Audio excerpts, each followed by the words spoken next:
Religion was never just about belief. In the ancient world, it was the law. Long before kings and emperors held absolute power over the people, it was the priests who ruled the kings. Think about it. Whoever controlled what people believed, controlled their obedience, their loyalty, and their very actions. This wasn't just spiritual guidance. It was the ultimate form of political power. Let's travel back to ancient Egypt.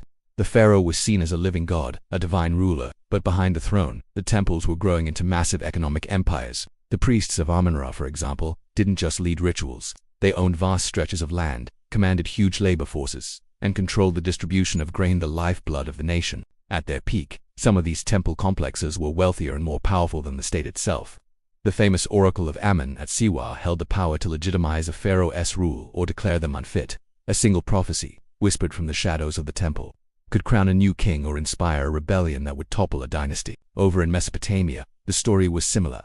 Kings would declare that their authority came directly from the gods. But who spoke for the gods? The priests. They were the ones who interpreted every sign, every omen, every eclipse, and every royal dream. These interpretations were not just spiritual advice, they were political directives. If a king dared to defy the priesthood, the gods would mysteriously withdraw their support. Suddenly, a bad harvest or a military defeat would be blamed on the king's disobedience, turning the public against him. Now let's look at Rome, where religion and politics were two sides of the same coin. Before a general could march his legions to war, the augurs and high priests had to give their approval. They would study the flight of birds or the entrails of sacrificed animals to determine if the gods favored the campaign.